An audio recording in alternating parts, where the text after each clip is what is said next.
करवा चौथ की कहानी। प्राचीन काल में एक करवा नाम की स्त्री महान पतिव्रता थी, जो अपने पति के साथ नदी के किनारे एक गांव में रहती थी। एक दिन उसका पति नदी में स्नान करने को गया।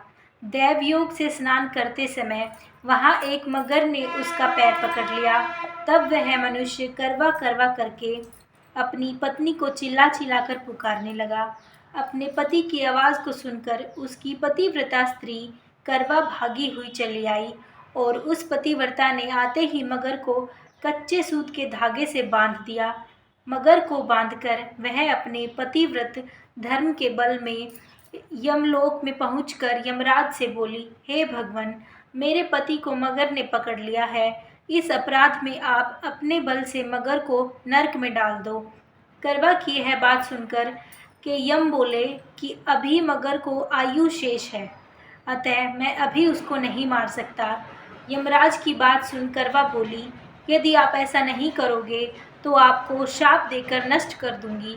करवा की यह बात सुनकर यमराज भयभीत हो गया, अतः उस पतिव्रता के साथ जाकर उस मगर को यमलोक का पठा दिया और उसके पति को दीर्घायु होने का आशीर्वाद दिया।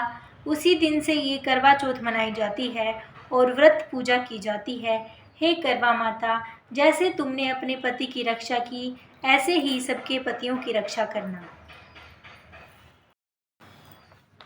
गणेश विनायक जी की कहानी।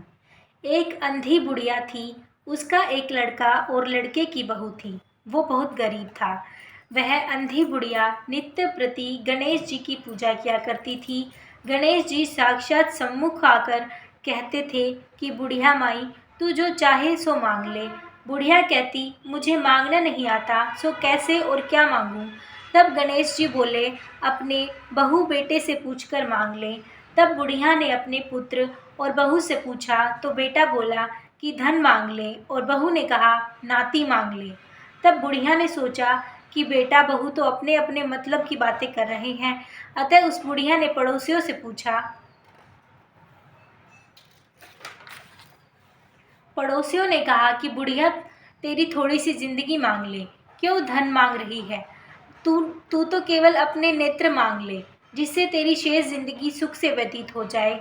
उस बुढ़िया ने बेटे और बहू तथा पड़ोसियों की बात सुनकर घर में जाकर सोचा, जिससे बेटा बहू और मेरा सबका ही भला हो, वही मांग लूँ, तो अपने मतलब की चीज़ भी मांग लूँ। जब दूसरे दिन श्री गणेश जी आए और बोले, बुढ़िया माई, तू क्या मांगती है। हमारा वचन है, जो तू मांगेगी सो वही पाएगी। गणेश जी के वचन सुनकर बुढ़िया बोली, हे गणराज, यदि आप मुझ पर प्रसन्न हैं तो मुझे 9 करोड़ की माया दे, निरोगी काया दे, अमर सुहाग दे, आँखों में प्रकाश दे, नाती पोते दे और समस्त परिवार को सुख दे और अंत में मोक्ष दे।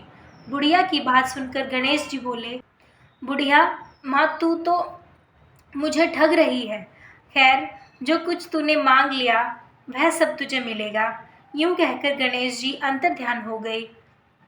हे गणेश जी, जैसे बुढ़िया माँ के मांगे अनुसार आपने सब कुछ दिया है, वैसे ही सबको देना और हमको भी कृपा करना। जय श्री गणेश। जय श्री गणेश, जय श्री श्याम।